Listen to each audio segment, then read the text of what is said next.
میرے آقا مصطفیٰ کریم رؤوف الرحیم صلی اللہ علیہ وسلم فرماتے ہیں ماہ رمضان کو سارے مہینوں پر ایسی فضیلت ہے جیسے مجھ محمد کو تمام مخلوق پر فضیلت حاصل ہے۔ میرے آقا فرماتے ہیں ماہ رمضان شریف میں اگر تم ایک نیکی کرتے ہو تو اللہ تمہیں 70 کا ثواب عطا کرتا ہے، اور تمہارا خلوص بڑھ جاتا ہے تو اللہ تمہیں ایک نیکی کا 1000 عطا کرتا ہے، اخلاص اور بڑھتا ہے تو اللہ ایک نیکی پر تمہیں بے حساب ثواب عطا کرتا ہے، اس کا کوئی حساب ہی نہیں ہوتا۔ آقا کریم رؤوف الرحیم صلی اللہ علیہ وسلم فرماتے ہیں یہ ماہ رمضان کیا ہے؟ اللہ کے محبوب مصطفیٰ کریم صلی اللہ علیہ وآلہ وسلم ماہ رمضان شریف کے روزوں کی اہمیت بیان کرتے ہوئے فرماتے ہیں کہ ماہ رمضان شریف کا ایک روزہ اگر کوئی چھوڑ دے اور پھر ساری زندگی اس کے بدلے میں روزہ رکھے تو ساری زندگی کے روزے اس ایک ماہ رمضان کے روزے کے برابر نہیں ہو سکتے۔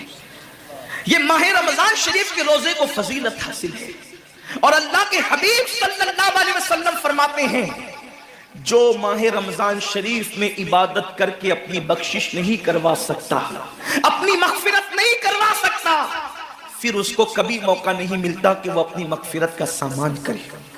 آقا کریم صلی اللہ علیہ وآلہ وسلم فرماتے ہیں کہ سال بھر تک ماہ رمضان شریف کے لیے جنت کو آراستہ کیا جاتا ہے، جنت کو سجایا جاتا ہے، جنت کو سنوارا جاتا ہے، اور آقا کریم صلی اللہ علیہ وسلم فرماتے ہیں بڑی بڑی آنکھ والی حوریں اللہ کی بارگاہ میں عرض کرتی ہے میرے کریم ہمیں ان کی دلہن بنانا جو ماہ رمضان شریف میں تیری عبادت کرتے ہیں، ہمیں ان کے نکاح میں دینا جو ماہ رمضان شریف کی راتوں کو جگ کر کے تجھے منانے کی کوشش کرتے ہیں۔ آقا کریم صلی اللہ علیہ وسلم فرماتے ہیں اگر کوئی بندہ ماہ رمضان میں زنا سے بچے، شراب سے بچے، جھوٹ سے بچے، کسی کو تہمت لگانے سے بچے، اور ماہ رمضان شریف کا احترام کرتے ہوئے گناہوں سے بچے، تو اللہ تبارک و تعالی ہر رات کے بدلے، رمضان شریف کی ہر رات کے بدلے 100 حوروں کے ساتھ اس کا نکاح فرمائے گا۔ یعنی 30 راتیں ہیں تو 100 حوروں کے ساتھ اس کا نکاح ہوگا۔ اور آقا کریم صلی اللہ علیہ وسلم فرماتے ہیں ماہ رمضان شریف کا احترام جو کرے اور احترام ماہ رمضان میں جو لغویات اور خرافات کو ترک کر دے، جو گناہوں کو چھوڑ دے، زنا کو، شراب کو، جھوٹ کو، بہتان تراشی کو چھوڑ دے، آقا فرماتے ہیں اس رمضان شریف کا احترام کرنے والے کے لیے اللہ نے جنت میں ایک ایسا محل بنایا ہے۔ اس محل کا حال یہ ہے کہ دنیا کے سارے اولین اور آخرین یعنی آدم سے لے کر آخری آنے والے تک، انسان تک، اگر سارے اس محل کے اندر داخل ہو جائے تو بھی اس محل کی اتنی ہی جگہ وہ لیں گے جتنی کی بکرے کی ران آپ کسی مکان کے اندر رکھتے ہیں تو بکرے کی ران کتنی جگہ گھیرتی ہے، بس تمام اولین اور آخرین اس محل کے اندر اتنی ہی جگہ گھیریں گے۔ یعنی وہ محل اتنا بڑا اللہ نے بنایا ہے، اور وہ محل صرف ان کے لیے ہے جو ماہ رمضان کے احترام میں گناہوں کو ترک کر دیتے ہیں، گناہوں کو چھوڑ دیتے ہیں۔ میرے آقا صلی اللہ علیہ وسلم کے پیارے دیوانوں، لیکن افسوس ہم اور دنوں کی طرح ماہ رمضان شریف کی راتوں کو ضائع کر دیتے۔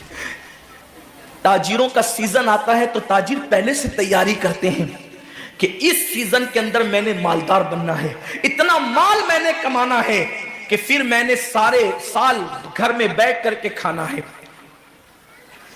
ٹیلر لوگ تیاری کرتے ہیں عید کے موقع پہ اتنی محنت کریں گے رات دن کہ سال بھر اگر کوئی کسٹمر نہ بھی آئے تو وہ گھر بیٹھ کے آرام سے کھا سکے۔ کپڑے والے سوچتے ہیں کہ سیزن آئے گا، جو بھی سیزن ان کا آتا ہے اتنا کمائیں گے کہ سال بھر بیٹھ کے کھائیں گے۔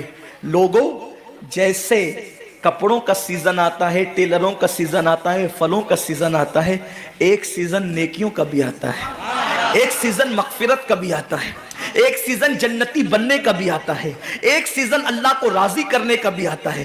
ارے یہ کیا کم ہے، میرے رسول سچے نبی صادق و مصدوق نبی نے فرمایا ماہ رمضان کی ہر رات اللہ پہلے آسمان پہ تجلی کرتا ہے اور اللہ اپنے بندے سے پکار پکار کر غروب آفتاب سے لے کر صبح صادق طلوع ہونے تک کہتا ہے میرے بندے اگر تو گنہگار ہے تو مجھ سے معافی طلب کرتا کہ میں تیری مغفرت کر دوں، میں تجھے جنت کا پروانہ عطا کر دوں، اگر تو غریب ہے تو مجھ سے دولت दौलत मांग ताकि मैं तुझे दौलत अता कर दूं, अगर तू नेमत से महरूम है तो नेमत मांग ताकि मैं तुझे नेमत अता कर दूं। यही वजह तो है हजरात सहाबा किराम जब रमजान शरीफ आता तो वो ऐसे तैयारियां करते थे जैसे हम अपने घरों की शादियों की तैयारी करते हैं। सहाबा इतने मसरूफ हो जाते रमजान शरीफ की तैयारियों में। और कैसी तैयारी करते, हम भी रमजान शरीफ की तैयारी करते हैं। हमारी तैयारी क्या है, सहरी में तुर्री के मसाले को चाहिए, सहरी के अंदर ये चाहिए, सहरी में वो चाहिए, इफ्तार में ये चाहिए, इफ्तार में वो चाहिए। मुझे इससे कोई जो है वो शिकवा नहीं, मेरे आका ने इससे मना नहीं किया।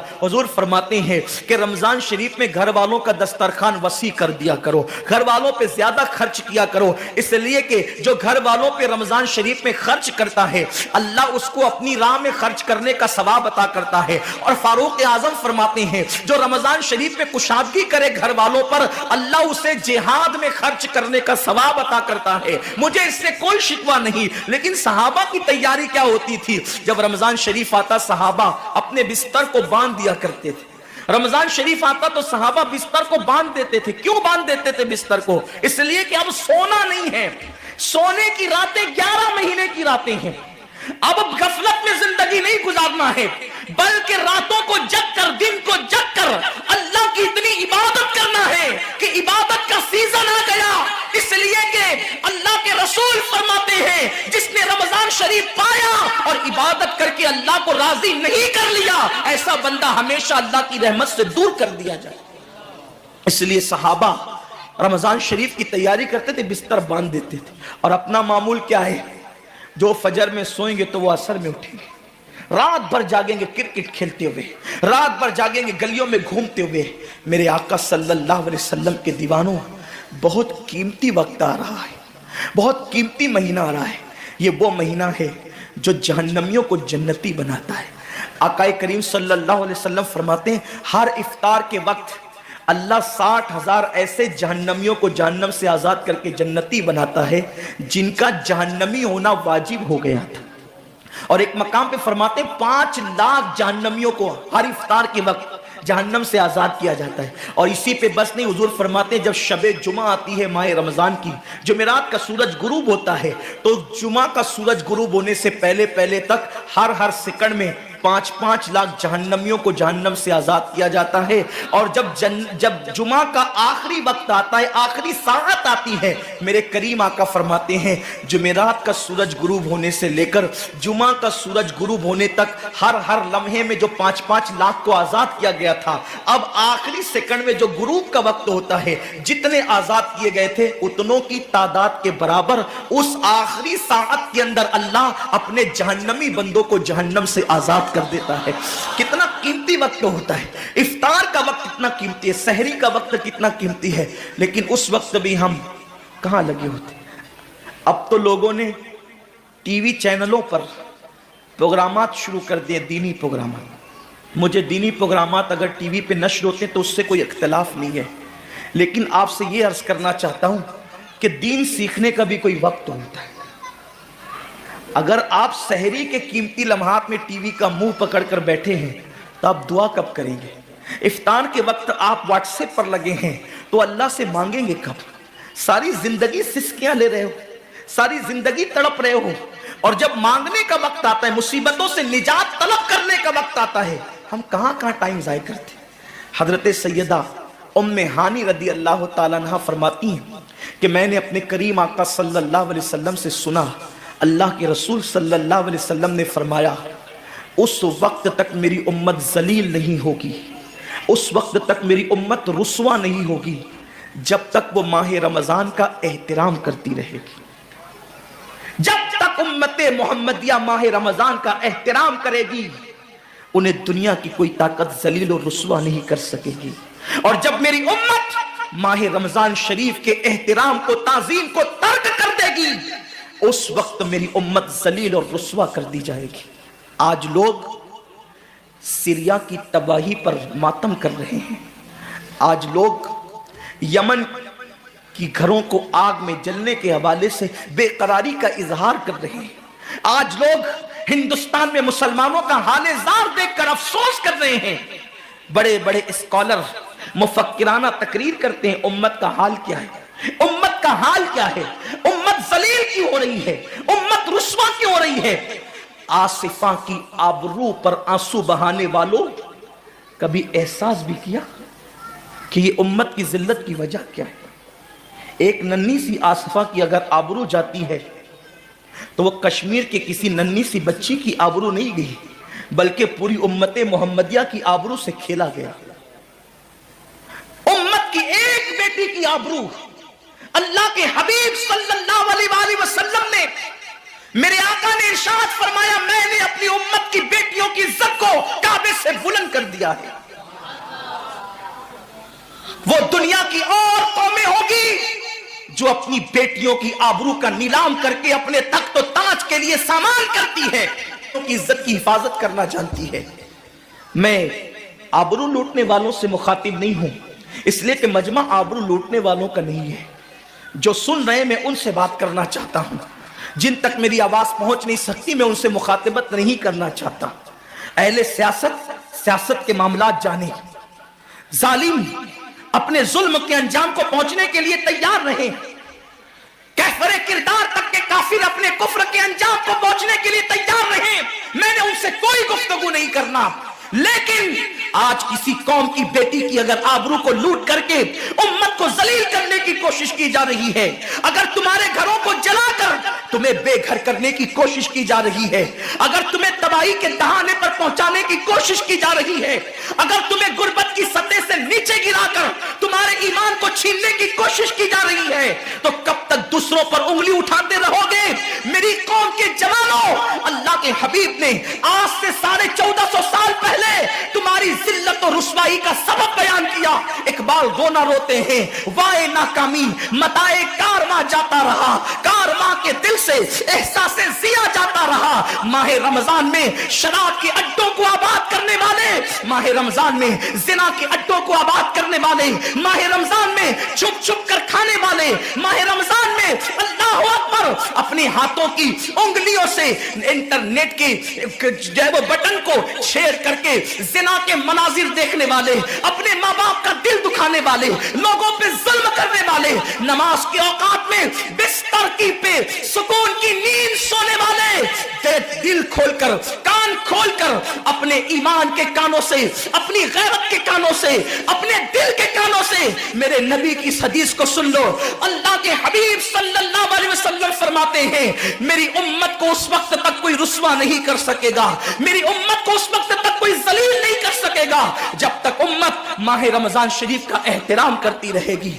حضرت ام ہانی نے پوچھا, یا رسول اللہ, ماہ رمضان شریف کا احترام کرنا کیا ہے اور رمضان شریف کا حق ضائع کرنا کیا ہے؟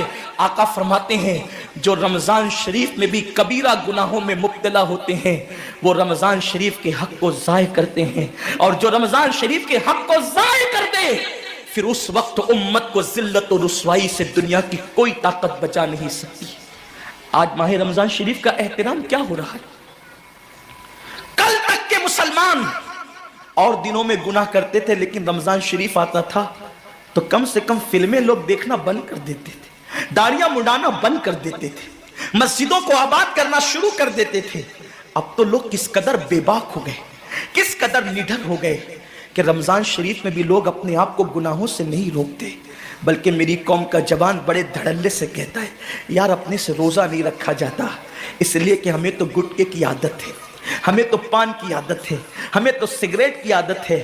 شرم کرو, شرم کرو. نبی کے نام پہ جان قربان کرنے کی بات کرنے والوں, جو نبی کے نام پر 12-16 گھنٹے بھوکے اور پیاسے نہ رہ سکے, وہ نبی کے نام پہ جان کیا قربان کر سکتے؟ اور جب سے تم نے احترام رمضان المبارک ترک کر دیا, تمہاری آبرو کو لوگوں نے کھیل بنا لیا, اور اب تو لوگوں کو احساس گناہ بھی نہیں رہا, احساس جرم بھی نہیں رہا. گناہ کے ساتھ اگر احساس گناہ انسان کی زندگی میں ہے تو انسان اپنے آپ کو گناہوں سے بچا لیتا ہے, لیکن اب ہمارے اندر احساس گناہ نہیں. اب تو ہم گناہ کو ہنر سمجھتے ہیں, اب تو ہم گناہوں کو فیشن سمجھتے ہیں. احساس گناہ کیا ہے؟ اگر انسان گنہگار ہو اور احساس گناہ بھی ہو تو وہ ایک نہ ایک دن سدھر جاتا ہے, وہ ایک نہ ایک دن سنور جاتا ہے. ہمارے پاس احساس گناہ ختم ہو گیا. آئیے بتاؤں, एहसास से गुनाह कितनी कीमती चीज है। रमजान शरीफ में खा रहे हैं, पी रहे हैं, बल्कि मुसलमानों की होटलें बंद है तो गैर मुस्लिमों की होटलों में खा रहे हैं, छुप छुप कर घरों में खा रहे हैं। लोगों से छुप कर खाने वालों, जो तेरा कुछ नहीं बिगाड़ सकता, तू उस इंसान से छुप करके खा रहा है। जो खुदा तुझे सजा देगा, क्या तू उसकी निगाहों से भी छुप सकता है? और रोजे भी क्या रोजे रह गए, अब तो रोजे भी रस्म बन गए। जो रोजे रखते हैं रमजान शरीफ में, उनको रोजा रखने की आदत है, वो रोजे को इबादत नहीं समझते। जो रोजा आदत बन जाए वो निजात नहीं दिला सकता, जो रोजा इबादत बन जाए वो निजात दिला सकता। एक तो रोजे की आदत है और एक तो रोजा इबादत है। रोजा आदत और इबादत में फर्क क्या है? आदत ये सब ने रखा, हम भी रख लें, ये आदत है। न रखेंगे तो क्या जवाब देंगे, ये आदत है। न रखेंगे तो लोग ताना देंगे, आदत है। फिर रोजा इबादत क्या है? रोजा इबादत यह है कि अल्लाह ने रोजा रखने का हुक्म दिया है और मुस्तफा जान रहमत ने रोजे का हक यह बताया है, अगर तू रोजा रखे तो सिर्फ भूखा प्यासा न रहे, बल्कि तेरा हाथ भी रोजेदार रहे, तेरी जबान भी रोजेदार रहे, तेरी आंख भी रोजेदार रहे, तेरा पैर भी रोजेदार रहे, तेरा कान भी रोजेदार रहे। कान रोजेदार इस तरह कि कान अल्लाह के ममनू करदा चीजों को न सुने, हाथ रोजेदार इस तरह हाथ अल्लाह के मना करदा कामों को न करे, जबान रोजेदार इस तरह कि जबान अल्लाह की ममनू करदा चीजों को अदा न करे, पैर रोजेदार इस तरह कि पैर उस जगह चलकर न जाए जहां अल्लाह ने जाने से मना किया है। जब तू इन सारे आज़ा को रोजेदार बनाता है तो ऐसे रोजे के मामले में मेरा अल्लाह फरमाता है, रोजा मेरे लिए है और मैं ही उसकी जज़ा हूं। हर अमल की जज़ा जन्नत है, रोजे की जज़ा खुदा की जात है। इसीलिए आका फरमाते हैं रोजेदार को दो खुशी है, एक तो इफ्तार के वक्त, दूसरा लिकाए रहमान के वक्त, खुदा की जियारत के वक्त। सहाबा ने पूछा, आका हम अल्लाह की जियारत कैसे करेंगे? आका फरमाते जैसे तुम आसमान पे चांद देखते हो बिला तमसील, उसी तरह तुम खुदा की जियारत किया करोगे। ये रोजेदारों की शान है। आज के रोजे क्या है? जिसमें झगड़ा, जिसमें गीबत, जिसमें चुगली, जिसमें फसाद। रोजे को आदत मत बनाओ, रोजे को इबादत बनाओ। एहसास मिट गया, इबादतों का एहसास मिट गया, गुनाहों का एहसास खत्म हो गया। जब तक के लोगों में गुनाहों का एहसास जिंदा था, वो इबादत करके भी अल्लाह से डरते थे, वो इबादत करके भी रब की बारगाह में आंसू बहाते थे कि मौला मैं तो हक अदा न कर सका। लेकिन आज एहसास नहीं है, इसलिए लोग हंसते हंसते इफ्तार करते हैं। हालांकि सहाबा का मामूल था, जब इफ्तार का वक्त आता वो हाथों को उठा करके रोते और कहते, मौला रोज़ा तो चला गया लेकिन रोज़े का हक ना अदा हो सका। आंसू बहाते, डरते। लेकिन आज ऐसा कुछ भी नहीं है। हमारी सारी नियतें तो दस्तरखान पे लगी होती है इफ्तार के वक्त। आइए एक बात निकल आई, एहसास गुनाह। क्या है एहसास गुनाह? आका ने फरमाया ना कि जब रमज़ान शरीफ का हक ज़ाय कर दोगे तो अल्लाह तुमसे इज्जत को छीन लेगा, तुम जलील और रुस्वा हो जाओगे। एहसास खत्म है गुनाह का, इसीलिए रमज़ान शरीफ में भी गुनाह करते हैं, और गुनाह कर रहे हैं तो जलील हो रहे हैं। एहसास किसे कहते हैं? एहसास यह कि मैंने क्या किया। छोटे से गुनाह को बड़ा समझना, मैंने क्या किया। एक खातून बारगाह रिसालत में आई और अर्ज किया, या रसूल अल्लाह मुझसे जिना हो गया है, मैंने बहुत बड़ा जुर्म कर लिया है, आप मुझ पे हद लगा दें, हद जारी कर दें ताकि मैं गुनाह से पाक हो जाऊं। अल्लाह के हबीब ने एहसास से गुनाह देख करके फरमाया कि जा, अभी तेरे पेट में बच्चा है, तेरे जुर्म की सज़ा तेरे पेट के बच्चे को नहीं दी जा सकती। अगर तुझ पे हद लगेगी तो वो बच्चा भी ख़त्म हो जाएगा। जब बच्चा पैदा हो जाए उसके बाद आना। बच्चा पैदा हो गया तो वो लेकर के आई। आका फरमाते हैं तेरी जान चली जाएगी तो इसकी परवरिश कौन करेगा, इसको दूध कौन पिलाएगा? जा इसको दूध पिला उस वक्त तक जब तक ये खाने न लगे। वो बच्चे को 2 साल तक दूध पिलाती रही और जब बारगाह रिसालत में आई तो बच्चे के हाथ में रोटी का टुकड़ा दे करके आई। बच्चा रोटी खा रहा था। अर्ज़ की आका मुझ पे हद जारी करें ताकि मेरा गुनाह जो मेरे दामन पे लगा है वो धुल जाए। हुजूर ने 3 मरतबा उसको अपने दरवाजे से टाला। अगर कोई दूसरा होता اس کو ڈھیل دی جاتی تو وہ بھاگ جاتا، دوبارہ پلٹ کرنا آتا، لیکن احساس گناہ تھا، گناہ کا